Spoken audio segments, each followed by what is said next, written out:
हिंदी में कहानी लिखने की ये मेरी पहली कोशिश है, तो अगर कुछ गलतियां हो गई तो माफ करना। शुरू करती हूँ। इत्र। अम्मी उनकी बचपन की दोस्त फरजाना के बारे में रोज कहानियां सुनाती थी। फरजाना काफी खूबसूरत थी। अम्मी से थोड़ी सांवली थी, पर आंखें नीली और बहुत सुंदर थी। अम्मी कहती थी मोहल्ले की सारी लड़कियां बस ईद के दिन लखनवी पहनती थी। फरजाना की बात कुछ अलग थी। उसके लिए लखनवी पहनना बड़ी बात नहीं थी। वो ईद के दिन साड़ी पहनती थी, बड़े बड़े झुमकों के साथ। फरजाना के चेहरे पर एक अलग सा नूर था। मोहल्ले के सारे लड़कों के मुंह पर फरजाना का नाम हुआ करता था। अम्मी शायद उस पर जलती थी। शायद 19 की थी जब अम्मी और बाबा का निकाह हुआ। बाबा बहुत शरीफ और बेहद खूबसूरत थे। अम्मी को उन पर फक्र था, पर अम्मी ने यह बात कभी उनसे कही नहीं। शुरू में तो अम्मी को डर था कि नाना जैसे गुस्से में आकर नानी को मारते हैं, वैसे बाबा भी अम्मी को मारेंगे। पर बाबा ठहरे शरीफ। उन्होंने तो अम्मी की तरफ कभी आंख उठा के भी नहीं देखा। अम्मी और बाबा कभी एक दूसरे से बात नहीं करते थे। मैं और सलीम यही देखते देखते तो बड़े हो रहे थे। बाबा जब कचेरी से लौटते तब अम्मी की जगह मैं उनको पानी देती।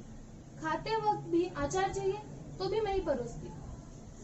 मैंने कभी अम्मी से ऐसा क्यों पूछा नहीं, और ना ही अम्मी ने कभी बताया। मेरी सालगिरह ईद के दिन आती थी। मुझे इस बात से बहुत खुशी मिलती थी। इस साल मैं 8 साल की होने वाली थी। मुझे ना एक बार थिएटर में जाकर एक सिनेमा देखना था। मेरे साथ छोटा सलीम भी अम्मी अब्बा को मनाने लगा। अम्मी मान नहीं रही थी।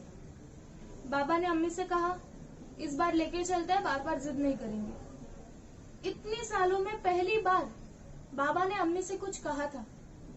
अम्मी बहुत खुश थी। इतना खुश मैंने उन्हें कभी नहीं देखा। सालगिरह की शाम गाड़ी में बैठकर हम थिएटर जा रहे थे।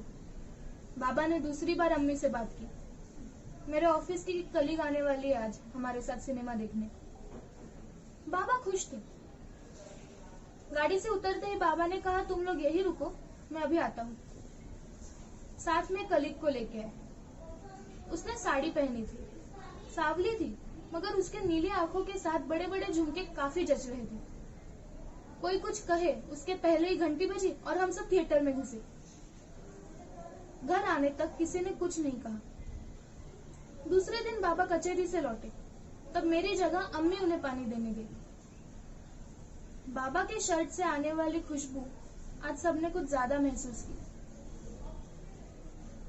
अम्मी ने पहली बार बाबा से एक सवाल किया, ये खुशबू? सलीम जोर से चिल्लाया, अरे उस दिन थिएटर वाली आंटी ने भी तो यही सेंट मारा था ना, बाबा मुझे भी दिलवा दो ना। वापस से घर में खामोशी छा गई।